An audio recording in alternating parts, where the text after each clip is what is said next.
नमस्कार दोस्तों, आपका स्वागत है हमारे YouTube channel learning point with Abhishek में। यहाँ आपको मिलता है प्रतिदिन न्यूज़पेपर का डिक्टेशन। इसलिए अगर आप हमारे चैनल पर पहली बार आए हैं तो चैनल को सब्सक्राइब कीजिए और बेल आइकन प्रेस कीजिए ताकि अगले वीडियो की नोटिफिकेशन आप तक सबसे पहले पहुँचे। वीडियो को लाइक कीजिए, अपने दोस्तों को शेयर कीजिए और अंत में हमें कमेंट करके ज़रूर बताइए कि आपको ये डिक्टेशन कैसा लगा। आज का टॉपिक है अर्थ की व्यवस्था। Ready start. संकट के इस दौर में दुनिया की तमाम अर्थव्यवस्थाएं चुनौतियों का सामना कर रही हैं। भारत में कोरोना संक्रमण के मामले लगातार बढ़ रहे हैं। ऐसे में कई राज्यों को दोबारा पूर्णबंदी का फैसला करना पड़ रहा है।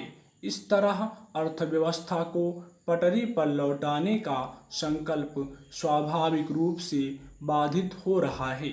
रिजर्व बैंक ऑफ इंडिया की मुश्किलें बढ़ गई हैं।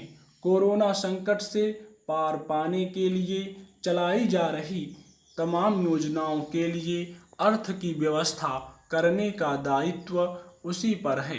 बाजार में किस तरह गति आए और औद्योगिक उत्पादन बढ़े, लोगों की क्रय शक्ति बेहतर हो, इसके लिए उसे अपनी नीतियों को लेकर लगातार मंथन करना पड़ रहा है। पिछले कुछ दिनों में उसने कई बार बैंक दरों में कटौती कर बैंकिंग कारोबार को बढ़ावा देने के भरसक प्रयास किए हैं, पर सकल घरेलू उत्पादन के नीचे ही रहने की आशंका बनी हुई है। पर संतोष की बात है कि आरबीआई ने अर्थव्यवस्था में सुधार को लेकर हिम्मत नहीं हारी है। आरबीआई के गवर्नर शक्तिकांत दास ने स्टेट बैंक ऑफ इंडिया के सालाना कार्यक्रम में बातचीत करते हुए कहा कि संकट की स्थितियों को देखते हुए हमें अपनी नीतियों में संशोधन पर विचार करना होगा। उन्हें उद्योग जगत पर पूरा भरोसा है कि वह अर्थव्यवस्था को संभालने में सक्रिय योगदान करेगा। अपनी बातचीत में उन्होंने इस संकट काल में उद्योग जगत के उत्साहजनक प्रयासों की सराहना भी की। दरअसल सरकार को सबसे अधिक भरोसा उद्योग जगत पर ही है, क्योंकि जीडीपी में सबसे अधिक निर्णायक योगदान उसी का होता है। पर पूर्णबंदी की वजह से खासकर छोटे, मझोले और सूक्ष्म उद्योगों पर बुरी मार पड़ने के चलते रोजगार और अर्थव्यवस्था की गति पर सबसे अधिक दुष्प्रभाव पड़ा है। वाहन, कपड़ा, खनन, बिजली उत्पादन जैसे बड़े उद्योग भी इसकी चपेट में आए हैं। हालांकि पूर्णबंदी के बाद सरकार ने उद्योग जगत को यथायोग्य रियायतें और राहत पैकेज दिए। पलायन कर गए मजदूरों के लिए भी योजनाएं शुरू की हैं।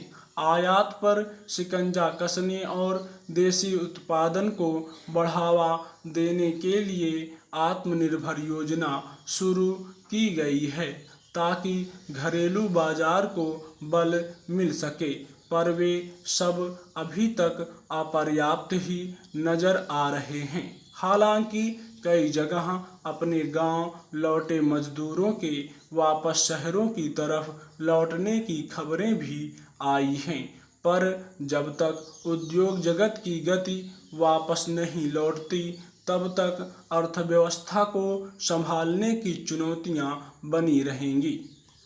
आरबीआई गवर्नर बेशक नीतियों में परिवर्तन को लेकर लचीला रुख अपनाए हुए और बैंकों को उत्साहित करने का प्रयास कर रहे हैं, पर इसे संभालना आसान नहीं रह गया है।